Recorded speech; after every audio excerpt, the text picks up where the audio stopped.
Let's do this. Welcome everybody to the very last session of AIA Austin Homes Tour 2021. Thank you for joining us as we learn about the Oak Creek Court by Furman and Keil Architects. I'm Denise Hudak. I'll be your moderator throughout the session, but I want to take a moment first and thank our sponsors. Our title sponsor for this session is Douglas Construction Company.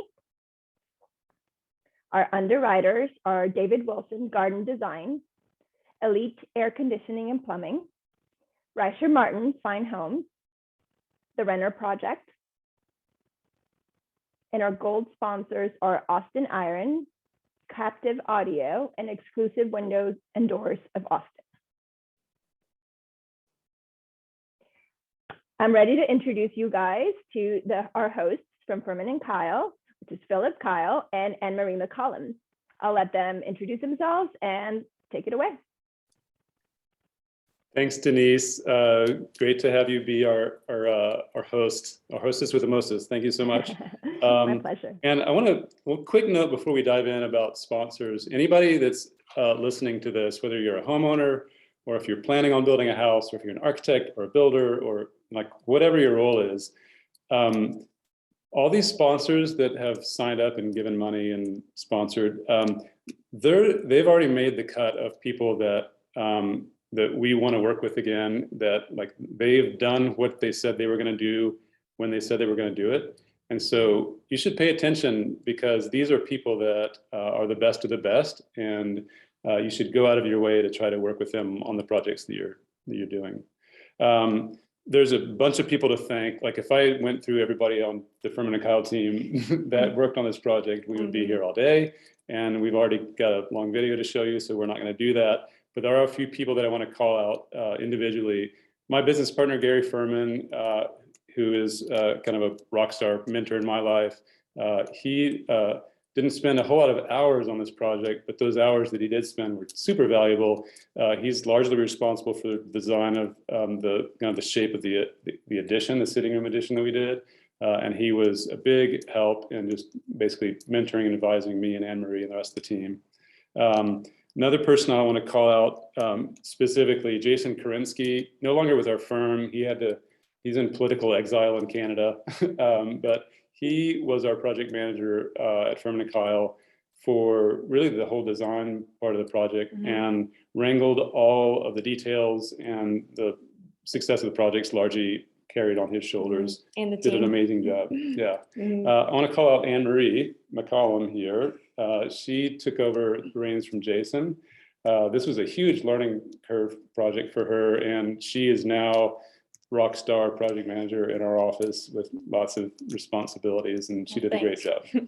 And was the project manager all during construction. And then, so that's kind of our in-house team that I want to call out. And then one person that I want to call out specifically, James Golden, who was the project manager for the Reicher Martin team, just did a smashingly good job at this on a very challenging project, that lots of changes and redesign and finessing that happened during the course of the project. Already would have been a difficult project because it was a prickly remodel.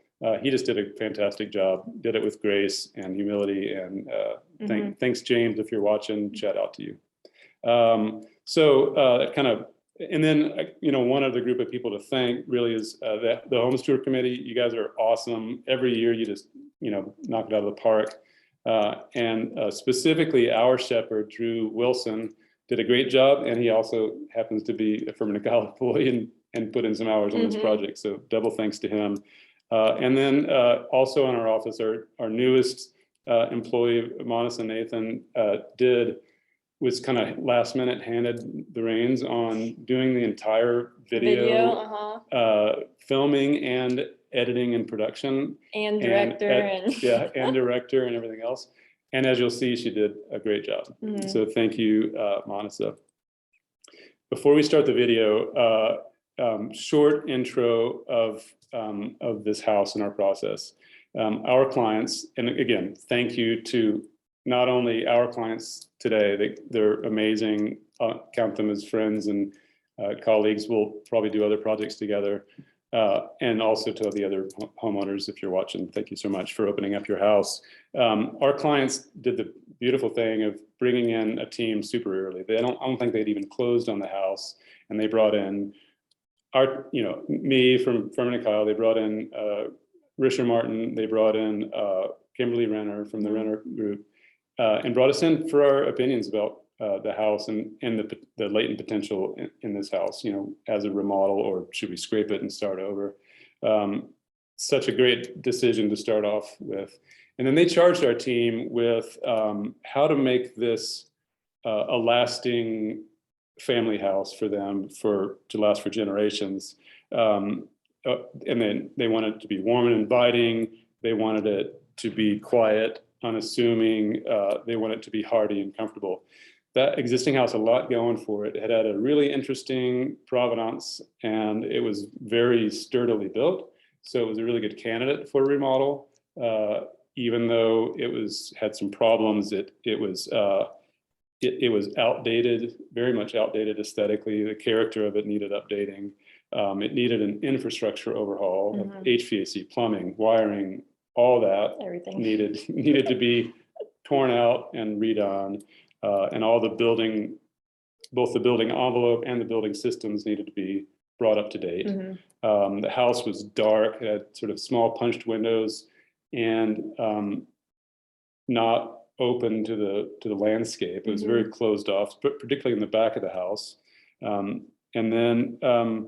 really the layout and the flow of the plan just didn't work with the active lifestyle of our clients, this young, energetic, sporting family. So that was the challenge. That was the problem that we were presented. And instead of taking off all the answers to that, I think the best way to show it to you would be to have you come over to the house, and Anne-Marie and I could walk you through in person. Unfortunately, this is the virtual 35th annual Homes Tour. So we're going to choose the second best way, which is to run a little video that we did that walks you virtually through the house, and hopefully will describe the solutions that we've brought to the problem. So before I begin, just a couple of housekeeping things. One, I want to, if anybody has any questions, we're not going to stop the video. We're not going to answer questions live, but we have a time at the end that you should stick around for, not only because we are going to answer the questions. Ingrid's also going to do a great little wrap up of the whole home tour. So stick around after the video is done. And want to note that we do show some footage in the kitchen, particularly in the social half of the kitchen. But if you want to really get a deeper insight into how the functional half of the kitchen works, like the cook's part, particularly this badass, can I say that on TV? I guess you just did. this amazing La Cornue range, and see it in action. We did a video, like a little 5-minute video of this Bocuse d'Or winning chef, Matt Peters, and he did a brief little cooking demo for us. We filmed it, and it is on the Socio website platform. So go back when you're done and you've seen Ingrid's final comments. Go back to the Socio platform and check out that video. All right, so I think that's all the housekeeping stuff. Are we ready to roll video? I think so. Share my screen, and I do that video and off that video, and I'm gonna share. And can everybody see my screen? Some thumbs up. Let's roll video. Hey everyone, it's Philip and Anne-Marie again. We thought it'd be a good place to start up here at the top of the driveway. This is where you enter the property, and as you can see, behind me is this beautiful spread of the estate that we're in. This was an existing house, so keep that in mind as we walk through it. But almost every material you'll see, both in the landscape, on the exterior of the house, and on the interior of the house, are brand new materials. But importantly, they're made to look like they've been here forever. I wanted to introduce you guys to David Wilson from David Wilson Garden Design. Architecture is not just about like a house on itself. It's really about integrating with the land around it. And so, David, I wanted to first get your impressions about when you first walked on this property with our client. What did you see, and what were your first impressions? So as we entered the property, I'd been on the property before many years ago, so I was somewhat familiar. But it was discovered very quickly in our conversation that there was a sizable area along the west side of the property that had never been developed. And she mentioned to me that she did own the property from here all the way down, was completely grown over with eastern red cedars, hackberries, Japanese ligustrums, just all undesirable trees and plants. Some of which were quite old, so we feel it had never truly been developed. So she asked if that mattered. I said, absolutely. And it was at that point that I consulted with you very quickly and suggested the idea of physically pushing the driveway over closer to the west edge of the property versus splitting the property into two halves the way it initially did. So that was the premise that we then ran with of redeveloping the entire driveway system for guest parking, homeowners' private drive, and service areas at the bottom. The original driveway was a circular drive with a fountain in the middle, and it was awkward because, I mean, it felt like, okay, this is an estate home, but it was also awkward in that with the circle, you didn't really know where to park. So anybody that parked incorrectly just ruined it for everybody else. And it was also on this kind of pretty dramatic incline. And so again, it was just awkward to get out of your car and the door swings open and all that. So we did a lot of work to regrade this property. We raised the grade at the parking area and lowered it on the driveway to flatten out that area, and then kind of very purposefully showed guests where to park, made it very clear. Hey pups. Nice. Oh. Should we go check it out? Let's go check it out.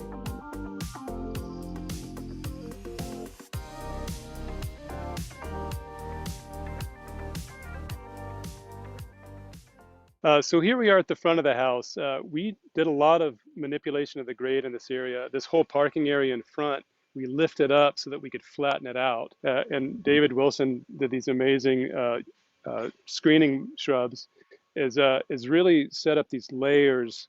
So as you enter the house, there's all these layers set up to make a sort of a procession of that entry sequence. Let's go on into the outdoor room that is the front yard.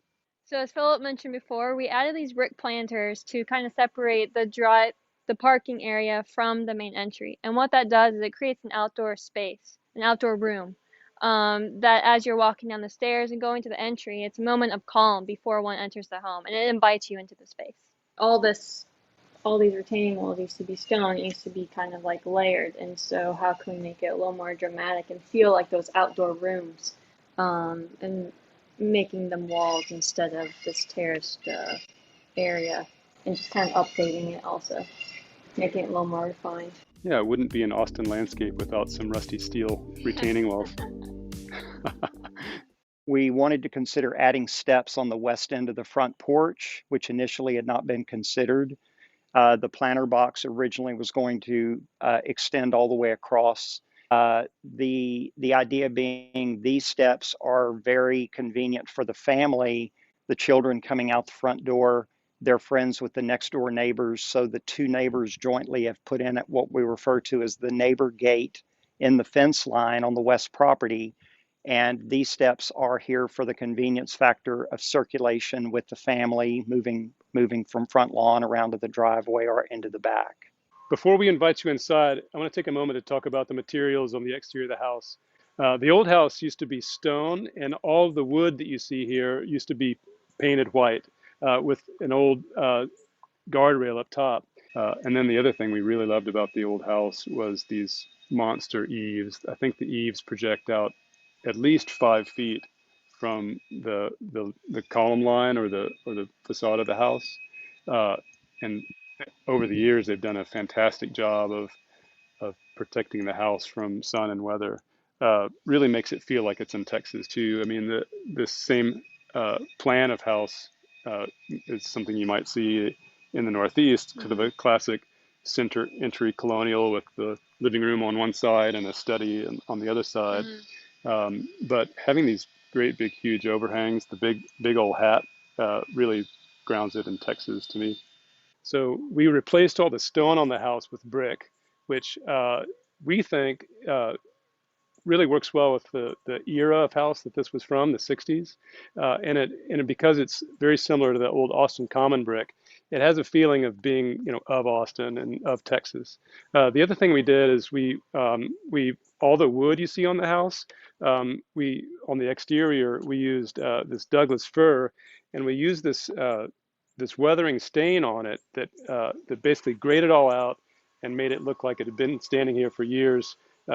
In the sun and the rain, and again, that's that idea of permanence. Like the house, even though all these materials are brand new, it feels like they've been here forever. So let's go in the house.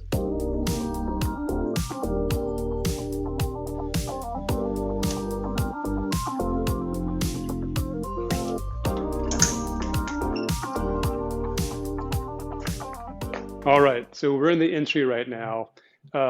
The big change we made here was to really open this space up from the front of the house to the back of the house. And we did that by basically blowing open this entire wall. There used to be 2 coat closets flanking a skinnier door. And we opened all that up and replaced it with this big steel and glass door and window assembly. And then the other thing we did was we brought that exterior brick that you see on the front of the house, we brought that all the way through and extending even into the backyard. And there's another glass wall on the back of the house. So a big part of this story of this house is opening that up, opening it up to the landscape, and opening up these long views through the house to different rooms. All right, well, welcome inside the house. As we talked about earlier, one of the great things we did really early on this project was to put together a really fantastic team of people. I wanted to introduce you to Jeremy Martin and Chris Risher from Risher Martin Fine Homes. They are responsible for making this house look as fantastic as it looks and bringing all those amazing trades together to build this very complicated and difficult to build house. Well, Phil, thanks for those kind words. We feel grateful just to have been involved in the project, to be honest with you. And I got to echo, what Philip said. The clients made the most important decision. They made it very early on, really, to bring on an incredible architect, an incredible interior designer, a great landscape architect, and obviously we came along as the builder. And we have a great team internally as well. Our project manager was really capable, skilled guy that did a lot of the heavy lifting. And he worked very interactively with Anne Marie and Philip throughout this long project. But also, we built a team internally. I think one of the things that made us successful and this project is successful is Chris has a whole team well before we start construction that we call our pre-construction department. That really we spent maybe a year in planning this project before we even started construction. I think this is a great example of why that's critical. We're standing in front of maybe one of the most complicated elements in the entire project, and there's just all these things that have come together in this one incredibly crafted space. We've got our masons that have worked on the floors and the walls. We've got our steel guys that have done incredible work. Our plaster guys have interwoven their work with our steel and our wood floor guys. We have a wood floor purveyor. We had a wood floor installer. We have our electricians, our steel window company. I think this is just a classic, example of what we had to do. A project that's well planned gets well built to be able to integrate, all these elements together and do it in a way in which when the final product comes together, it looks far simpler than it actually was. It all starts with amazing plans, which these folks provide, and really great planning, which Chris's team does. We had a really great steel contractor, Austin Iron, that helped us with this, and we spent hours trying to figure out how to put this together, and of course, probably 10x that in the field. Really making sure all the details were exactly the way that the design team envisioned it. And, again, it was a pretty good metaphor for the rest of the house. Let's take this conversation around the corner.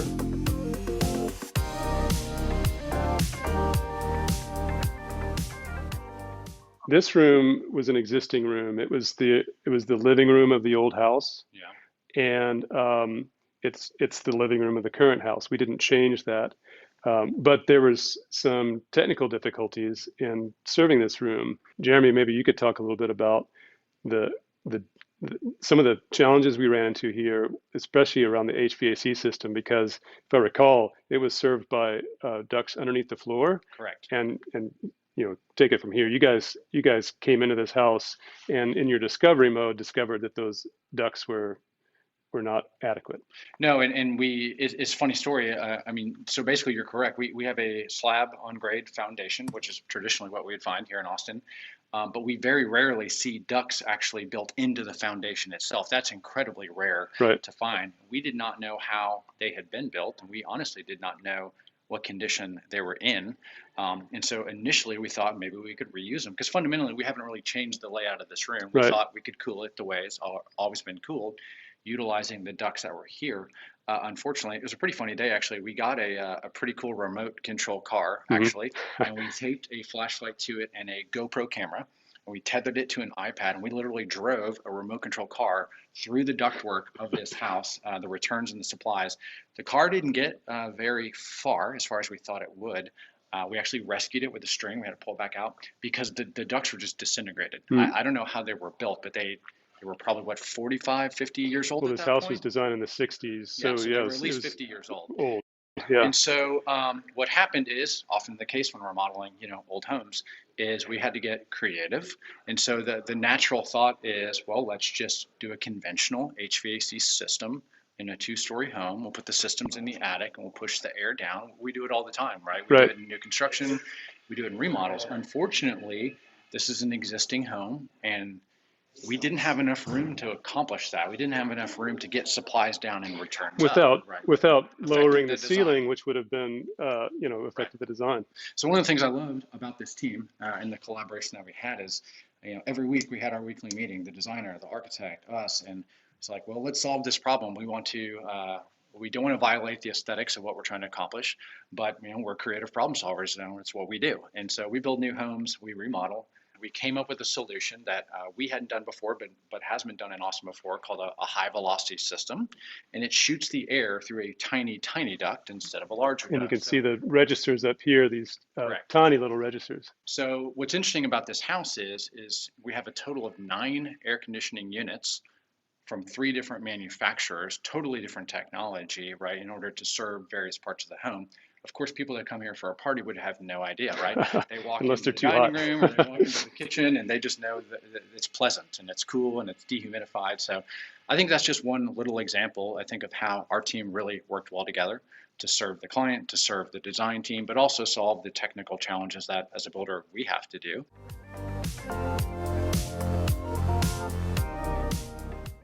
So this house sets up almost like a classic center entry colonial house, where you enter into the middle of the house, and on one side of the house is the formal living room. That was like that when we came here, and we kept that same notion when we remodeled the house.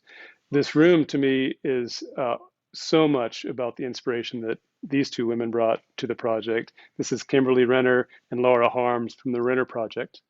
And I want them to talk about this room and some of the decisions they made.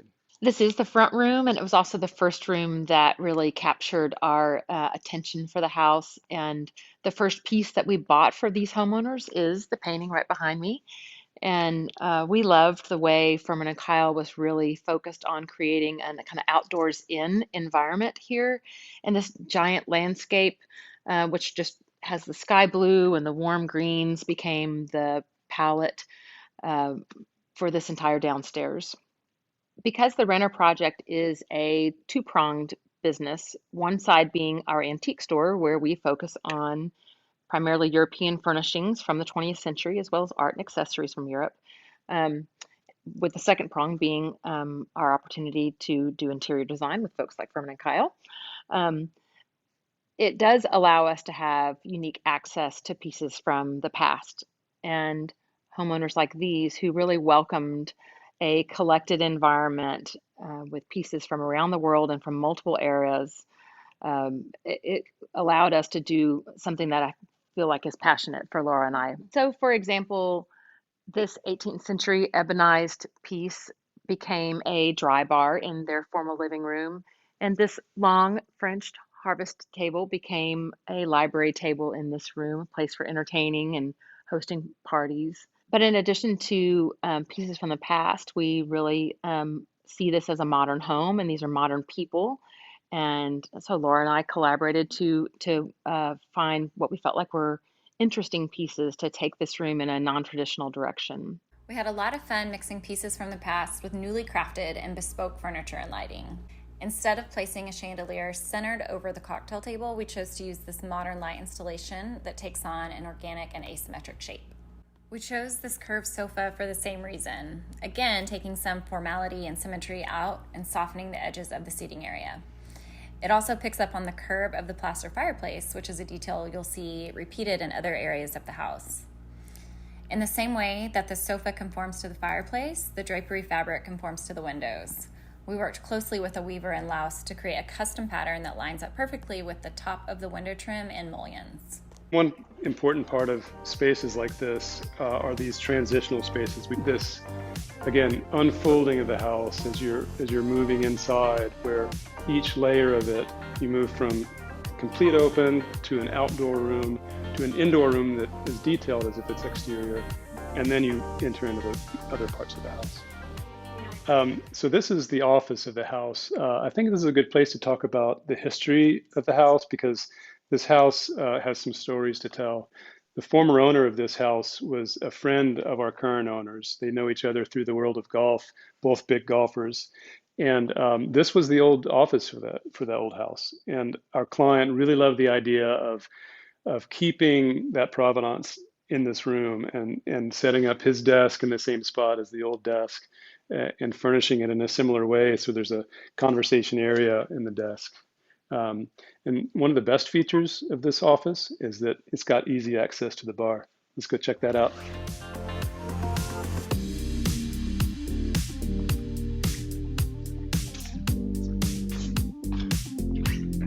Anne-Marie, can I offer you a drink? Oh, sure.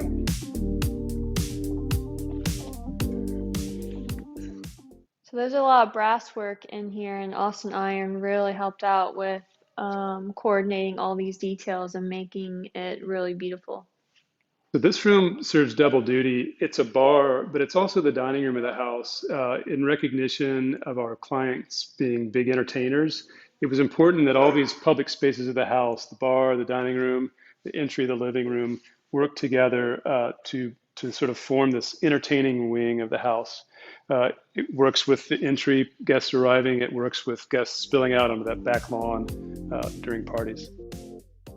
There's one detail in the house that we're really particularly proud of. It's this curved plaster detail. It started off with the design of the fireplace in the main living room, and then we also used it in this volume between the bar and the living room to help that kind of core element of the house feel like an object. Now we're in the family room of the house, which is in the front of the house. This space used to be the old kitchen.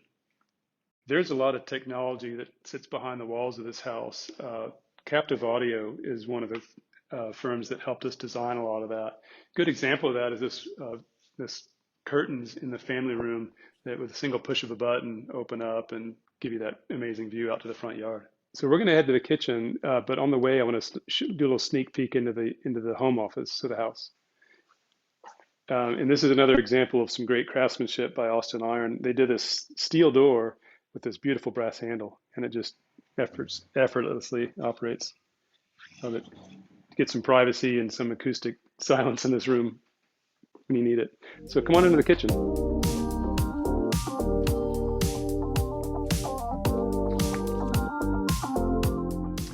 So here we are in the kitchen. This is probably the part of the house where the most transformation happened.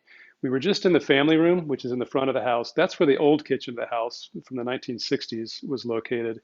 In our opinion, that was too far away from the center of activity. So the big shift, the big transformation we made in this house was to move that kitchen, which is the kind of the activity center of the modern house, this young family, move it to the back of the house. And as you see, we blew open this wall that used to be a completely closed wall so that we connected this space with the outdoor space.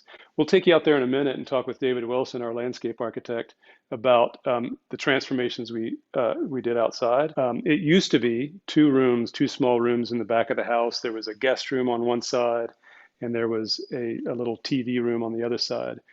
Completely closed off, dark, and had no relation to the outside. So one of the big things we did was to take out the wall, demising those two rooms, and open up this space. we'll talk in a minute about some of the gymnastics we had to do, both structurally and with the mechanical systems to make that happen effortlessly. But I wanted to show you also this big transformational window system we put in. So we basically, this, where I'm standing, used to be the exterior wall of the house. There was maybe a couple of small windows in it. We opened this up with a big structural beam over my head and then expanded the house by a couple feet with this window bay. Chris Brown from Exclusive Doors and Windows is fantastic to work with, and we brought him in to help us out with these Windsor windows. I think there's a lot to talk about here in terms of what went into this. Right now, we've got this clean, flat ceiling. There's a lot going on behind the sheetrock here. And I wanted to talk to Keil from Elite Air, who had a lot to do with making all that stuff fit. Hi, my name's Keil with Elite Air Conditioning and Plumbing, and we put all the mechanicals into this house. There's a total of 9 systems, and they're all kind of servicing different zones of the house. The kitchen in particular was challenging due to the existing joists that we were trying to run through, and these specialty diffusers that we were also using. So the ducts come all the way down from the attic and through the floor and make their way into these areas through all those obstacles that we had to maneuver. Keil, I also want to get your eyes back on this powder room over here because there was a lot of mechanics that went into shoehorning a tiny little system into this tiny little room. Come, let's look at this room. So this section of the house where the sitting room and pool bath is kind of segmented from the rest of the house. So we had to find a spot for a air conditioning system to live, and we ended up using what we call a ducted mini split, which is only about 9 inches high and fits in a 12-inch fur down above us. And the architect and designers got pretty creative with an access panel that's actually built into the ceiling so we can maintain the unit. And these little smaller units, ducted mini splits, are great for these smaller areas because their capacity is variable, so they'll ramp down and still be able to remove humidity. They also got creative in where they put the vents and the returns, and the returns actually behind here, and they've created a removable panel situation where the filter is, which was also fairly ingenious. And just getting the ducts up and into these linear vents was a bit of a challenge as well, that through this existing structure that we made work. This brick wall at the end of the kitchen used to be the end of the house, and the space beyond is the sitting room. On this level, it's really the only square footage that we added onto the house. The sitting room is a really important room in the house. It was designed around this early morning coffee ritual that our clients have before the chaos of the day starts. They sit here in these 2 chairs, have a cup of coffee, and plan out their day before the kids wake up. The front rooms of the house are grander, and like Philip says, we wanted the family to have more intimate spaces for daily life, like having their morning coffee. So in here, the dark wood siding and brick create a cozy atmosphere, and we chose to bring in a collection of pieces by one of our very favorite mid-century French furniture design duos, Guillermet at Chambron. This fireplace seating area comes directly off of the kitchen, and it includes an informal kind of work zone with this antique secretary. So let's go outside and we'll catch up again with Anne-Marie. So we were just inside in the sitting room, which we talked about being a room that was built around this ritual of 2 people having coffee. This space here is just outside of that, and it serves that same purpose. It's this nice little intimate seating group, but you're outside, and it's also this fantastic place that has like an incredible view out onto the back landscape. It's also very convenient to the grill area, which is this area for our clients to cook when they're doing outdoors. So there's this kind of impressive grill here that flipping hamburgers or steaks, very convenient to the kitchen right inside the house, and this commanding view of the property. And hey, look, there's David Wilson. Why don't we go say hi to him?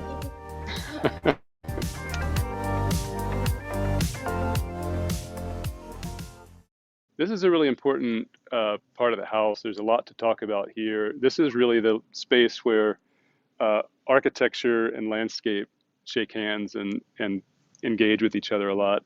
And so this is an example on a remodel where instead of manipulating the architecture to achieve the relationship we want between inside and outside, we manipulated the landscape to achieve that relationship between inside and outside.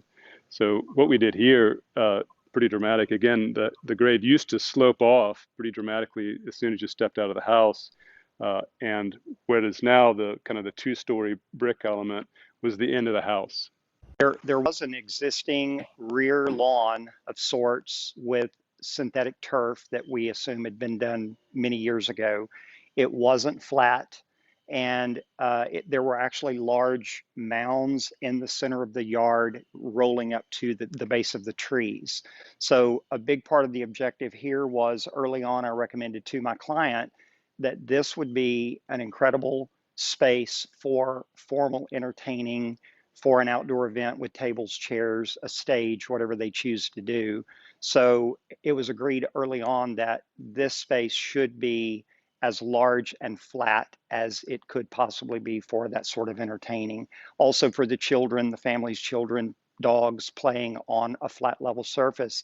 This and the small front yard that we just saw are the only official flat lawn areas on the entire property due to all the grade changes that we occur. So let's walk down to the dining terrace. I want to show people what that looks like. And I love this sense right now, this flat lawn, and then you step down and you have this entirely different room with a different relationship to the landscape.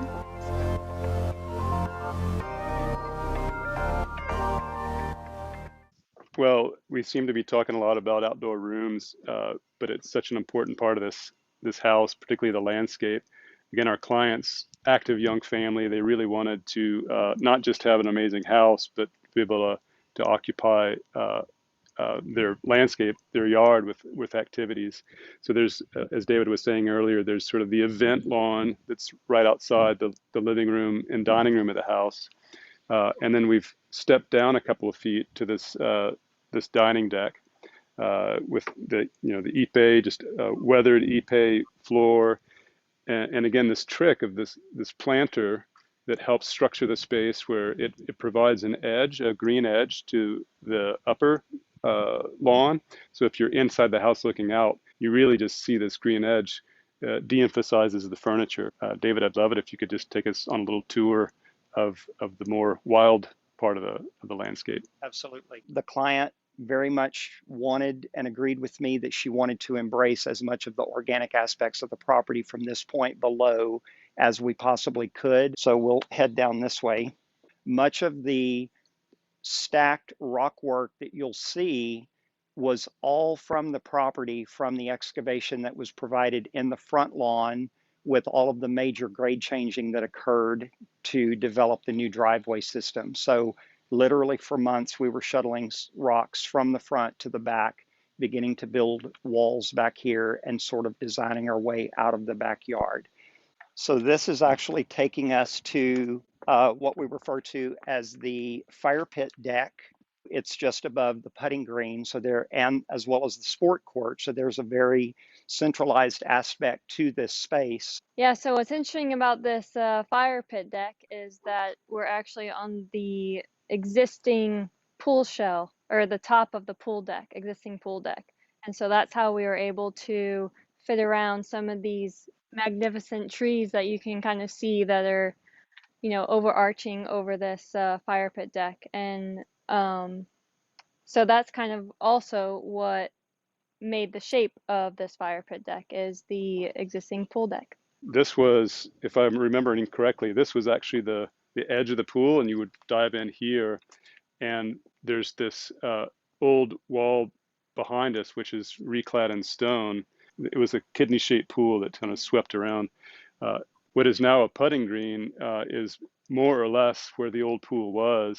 We actually cut down the wall on the downhill side of the old pool and filled that in so that the new putting green takes over. The old pool used to be down here, a full story below kind of the main activity level of the house.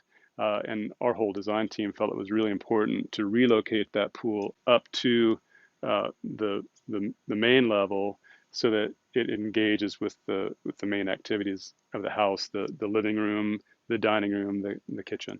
We continue down into the more organic areas of the landscape. All of the large stones, of course, we did bring in and place to create the pathways to the sport court. So we're creating sort of a connection from fire pit deck, golf, putting green to the sport court.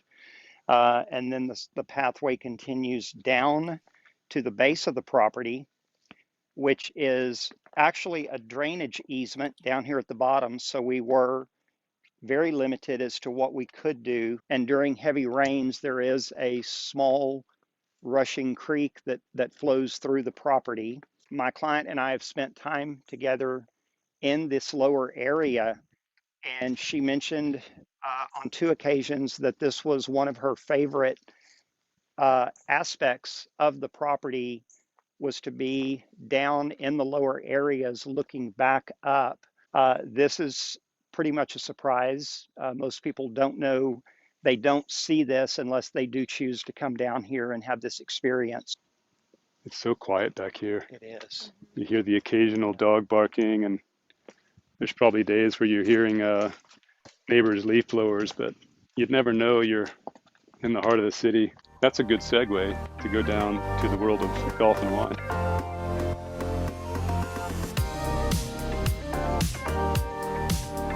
Oh yeah, hole in one.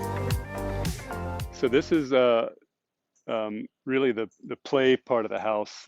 We've got the sport court, we've got this putting green. With this piece of property, we were able to spread out and kind of find areas that they could have these kind of activities that didn't overwhelm the outdoor spaces of the house. And you know, it's easy to imagine that you have a few friends over as adults and have a glass of wine out here on this terrace, putt, and kind of just shoot the breeze while your kids are maybe having a pickup basketball game. Just adds a whole nother dimension to the whole property. So this is this outdoor activity room, and after you're doing the activities next to the sport court or putting green, we can kind of go in the wine room in here and grab a bottle of wine.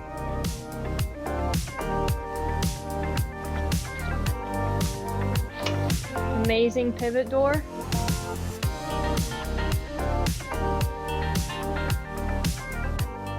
And in here we try to make it this more cavernous space, nice and cool, and we clad the inside with brick to just give it that subterranean feel.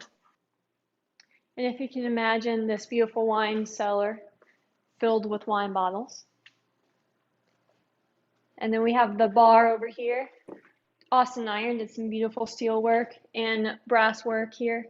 So Keil here is going to talk about the wine room and wine cellar AC.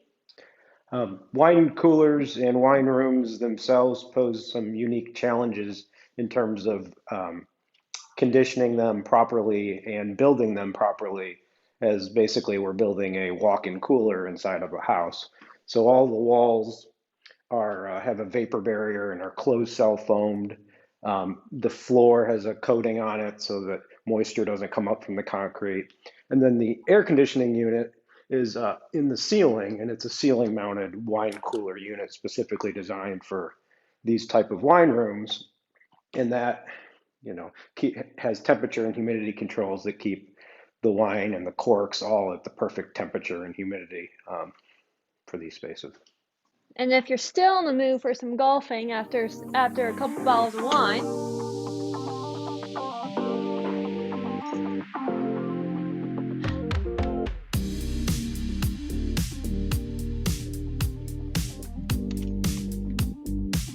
oh, here's Jeremy practicing his swing.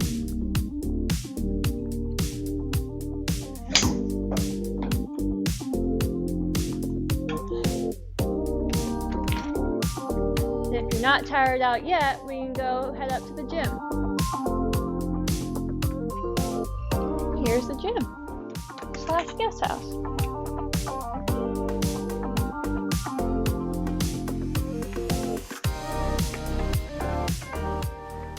And so this is the guest house, gym, and mother-in-law suite. So if someone's staying here for a long period of time, there's a kitchen. They have a full kitchen here.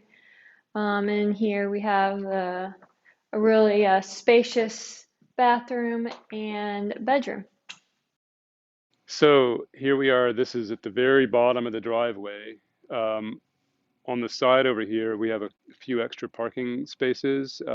Eventually, their kids are going to have cars, and this house always has lots of activity with people coming and going. So really, the only thing we added onto this house was that kind of two-story box with the sitting room upstairs and the wine room downstairs, and then bridging across to this garage with a gym and guest house above it.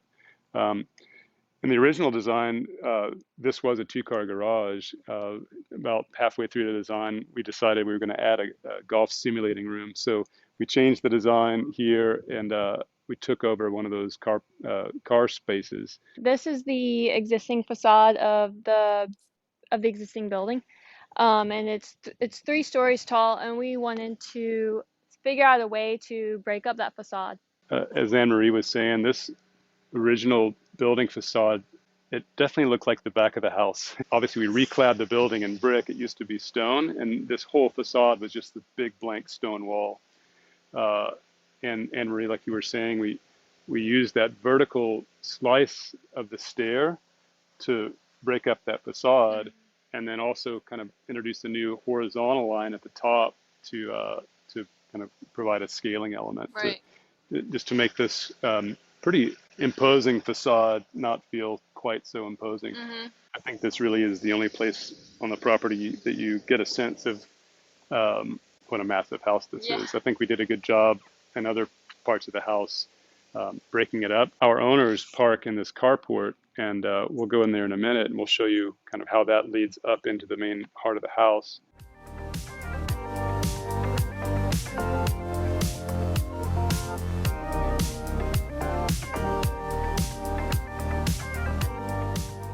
Here's a mudroom. It's directly off the carport. This is a client's everyday entry. Back there is the craft room, and if you want to check it out, go look at the Matterport. And something really convenient is that when they come home with some groceries, they can take them over to this dumbwaiter right here. And that goes all the way up to the pantry. Now we're gonna go up the stairs. These stairs bring you to the main level, which is where the kitchen, living, dining area is. And then it also brings you up to the 3rd level, which is where all the bedrooms are.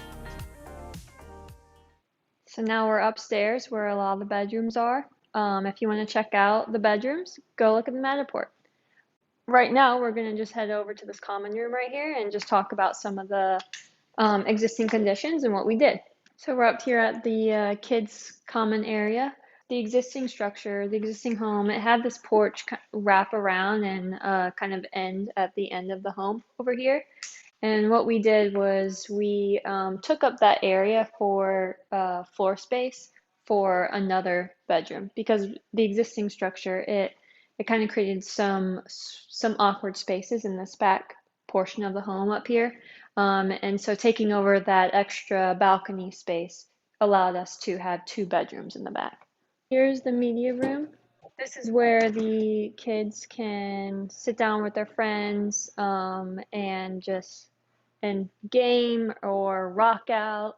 And then here we have the laundry room, just kind of in the heart of the upstairs, so that all the kids can kind of drop off their stuff.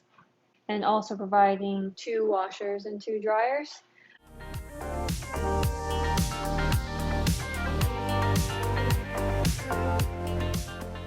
So here we are in the master bedroom. It is in the same location that the old master bedroom was in the house, but there's some important differences that we changed in this room.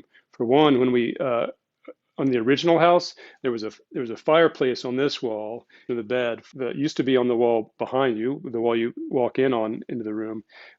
We much preferred the location of the master bed on the opposite wall, so that you see the foot of the bed when you walk into the room. The other challenge of this room that was really important for us to tackle was on the upstairs. The existing floor to ceiling height was rather low. And so we did this little trick that we do sometimes. We added this piece of trim that tracks all the way around the room. and it gives the illusion that the ceiling is just slightly higher than it is. And it also gives us a way to organize the space, captures the top of the doors. It allows us to have this valance for the curtains, and it allows us to cap off the top of the casework on the opposite wall. But one of the favorite parts of this room that we love is how it opens up to the outside. We blew out this whole wall and filled it with these steel and glass doors, and it allows our clients great access, walk right outside to this amazing porch out here. We just love this space for how it feels. The long eaves of the existing house were one of the best features of the house, and to me, like being up under these eaves really gives you this sense of enclosure and protection. You feel like you're completely shaded, and it's just a great vantage point to take in the property. So, but while we're still up here in the master bedroom, I wanted to turn around and show you this opposite wall. This room is big enough where we were able to do a little seating group on this side of it. Just gives our clients a great place to sit and watch TV. With this door closed, this room becomes this very private enclave. But as you can see with the door open, it gives them this great long access all the way through the house in that connection with their children. And then the other thing is, again, we were talking about that trim shelf. You can see on this side, we're using it to capture the top of this door trim, to compose this wall with the beautiful painting and the sofa. And then you can see as it goes to the exterior wall, how we're using it to capture the draperies and the top of the door. So we wanted to give you guys a sneak peek into the master suite. On one side, there's the bathroom, but I want to show you a little sneak peek into this beautifully appointed closet with custom millwork and a beautiful island made by a local craftsman.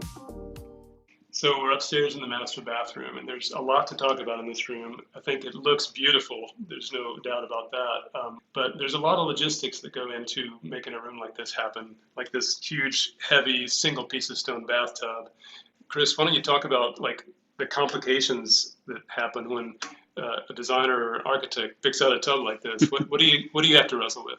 Yeah, this is another one of those good examples of all the coordination that has to go into such a tight space, and all the hard work that goes into that creates just this really, really wonderful ambiance for the clients to enjoy. The tub, yeah, originally we didn't know what the tub was going to be, and then the idea came, hey, we would like a really awesome imported solid stone bathtub. And so immediately we started wondering, okay, how are we going to get it here? How much does it weigh? How do we get it physically into the house because it's on the second floor? We immediately, got the information about how much the tub weighs. We started looking at how to get it in. One of which, the way we ultimately chose, was going with a lift up to the second floor. And of course, we were very concerned that the very heavy tub, with all the manpower that was going to have to physically move it, that we'd have some potential for some safety concerns. So we actually beefed up the floor joist on the deck, beefed up the floor joist underneath the tub and here in the bathroom, because we wanted to make sure that over time we weren't going to have sagging problems, particularly because this was an old house that we renovated.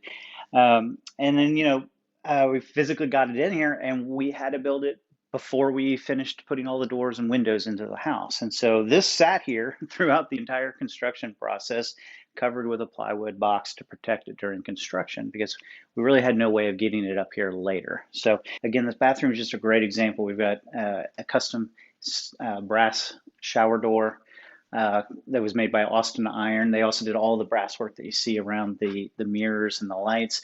You've got wood paneling that's on the wall, cabinetry that was all coordinated by our cabinetry shop. And then, of course, there's a lot of really beautiful stone to complement the bathtub. And so you'll see the stone on the walls, the stone on the jambs and in the shower walls. All that stuff has to go in before the cabinetry and then the countertops. And then, of course, little things like this really beautiful hardware that was provided by Alexander Marchand. We got to make sure you drill the hole in the right place and is it exactly where the client, the designer, wants it.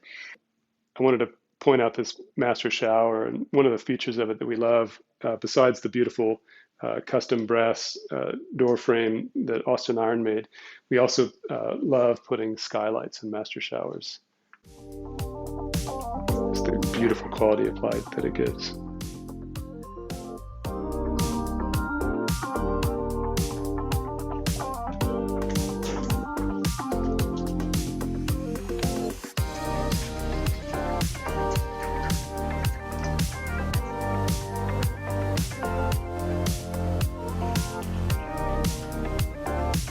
All right, here's the whole team assembled. David couldn't make it today, but we sure hope you enjoyed getting a tour of this house, and we'll catch you on the tour next year. Thanks, everyone.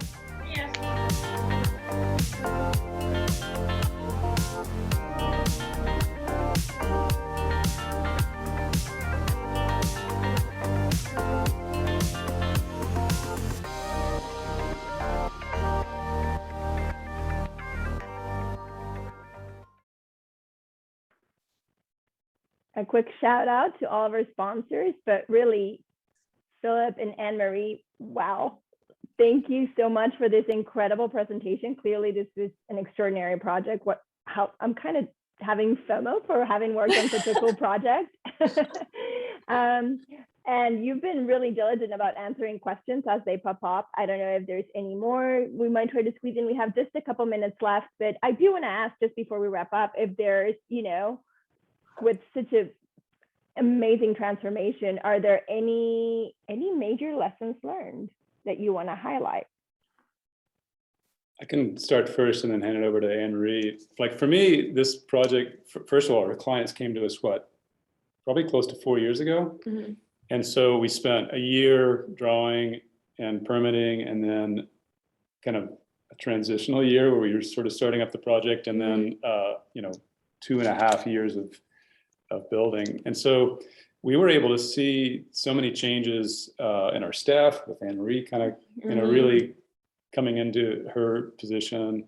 I think Austin changed in that 4 years, where all these sort of people moving here really started, like in all the tall buildings kind of recommencing construction.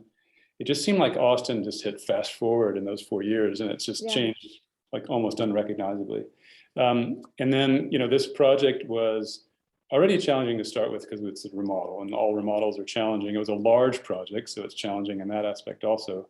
But our clients and our design team kind of, made a decision to allow ourselves to make changes on the, not on the fly, but considered changes during the course of construction, which I think seriously complicated. It's like not the goal that you set out for yourself if your goal is efficiency or like time crunch or budget even. Change orders. But our clients, again, the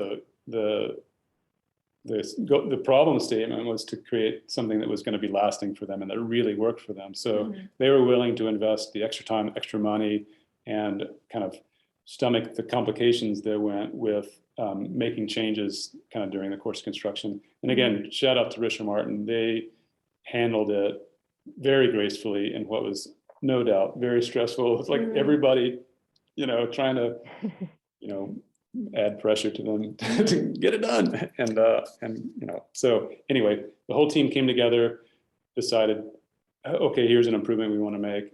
We did SKs and issued in James, and he pulled it off. Yeah, and I think that communication was key on this project, and should be key on every project.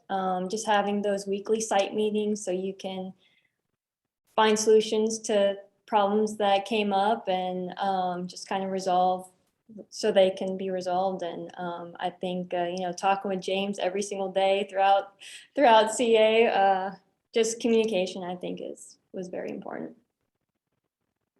Well, it looks like it worked out. From my vantage point, what a successful project, and what a way to close the home tour. I am thrilled. Thank you for allowing me to be your moderator on this last session of the AIA Home Tour and this year, which is an anniversary year as well. I don't know if you guys have any final words. Well, there was a handful of questions that popped up. I don't know if it's already at 5 o'clock, so maybe we're out of time. If there's any that kind of popped up. One, somebody asked who helped you guys with the homes tour video. I think that came from somebody who assumed we like hired some professional videographer company to do that. And Shout out on the iPhone. I'm gonna shout out to Apple for their iPhone product, because it's. Did you guys do it in-house with your iPhone? It was all done on this little Wow. phone right here.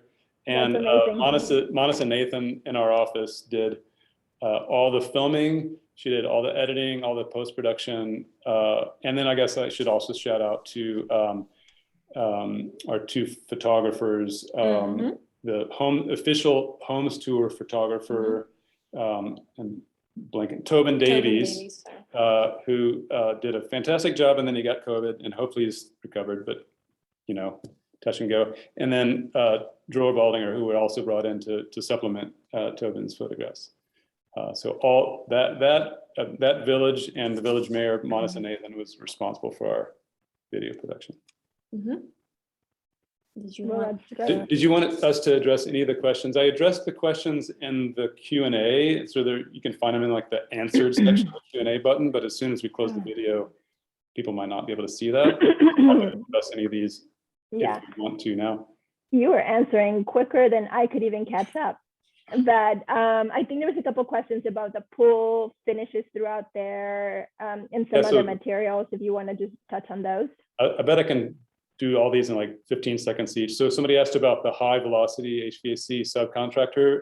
It was very creatively named High Velocity AC, and their website is like highvelocityac.com. And there's an Austin branch.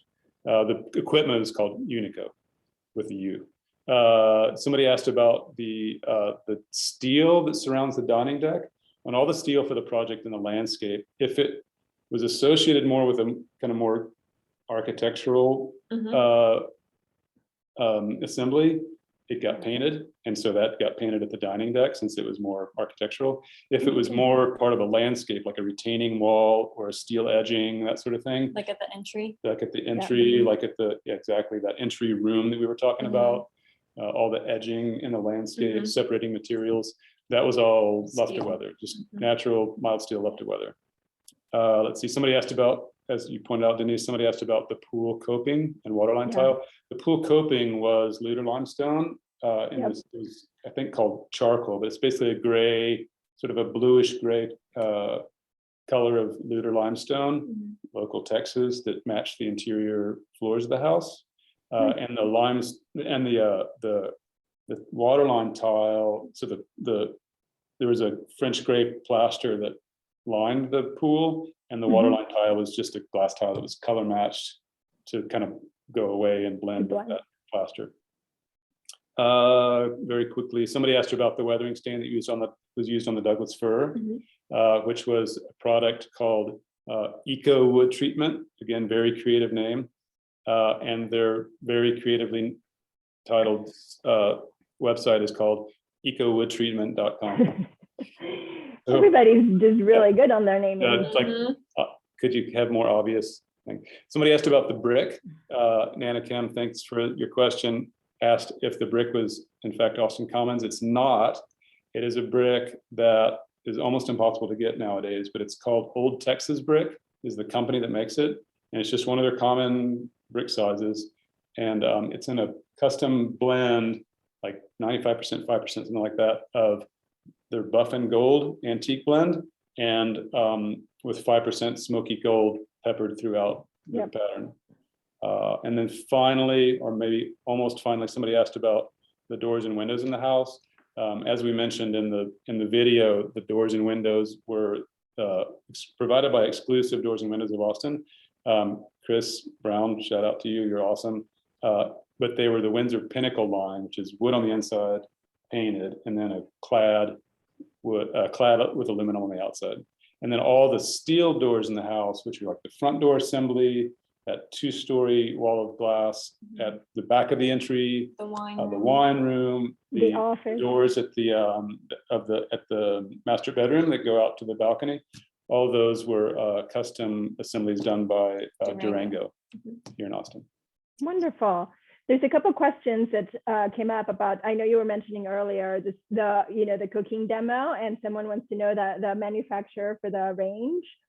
The range And- was a La Cornue range, fancy pants French range, but it's got some serious firepower and some rather small ovens, which I was surprised by. But apparently, you can fit a turkey in there. So, but I will use this as another plug to go back to the Socio platform and check out the little 5-minute video. It won't take long. After Ingrid wraps things up, go check out the Socio platform and check out the video if you click into the Furman Keil link on the left. There she is. There she is. Woman of the Ingrid? hour. I think this is our cue. Hi, guys. That was amazing. Thank you so much. All of you did such a wonderful job. And yes, I mean, I can't believe it. Our 35th homes tour ever, and it was another revolution. So thank you for playing along, everyone. And like they all said, you've got to go to the Socio platform and check out all of the cool tidbits that we have. I think you'll enjoy it. Hey, Ingrid, quick question. How long will we have access to the Socio platform? That's a great question. So everyone that has tickets and is already in there will have access for quite a while. It could be a couple weeks. I'm not sure when it stops. We're not selling any more tickets, so it's just everyone who's already in can go back and watch. Tomorrow we'll have all the recordings up for all of the webinars. You cannot get CE credit anymore. That's only for live, but you can watch them all. That's awesome. We get to So catch that's up. a wrap. We did it. You're supposed to have the last word, but I want to say such a huge thanks to you and your staff and the community, because I know firsthand experience how much work that is. It's moving mountains, and you guys make it look easy. It's a huge effort. The staff is amazing, and we couldn't have done this without them. And the committee's been incredible. So it's a huge team effort. Thanks so much. That's right. All right. Thank you, everybody, for joining. Yes. Thanks, everyone. See you next year. Bye, guys. Bye.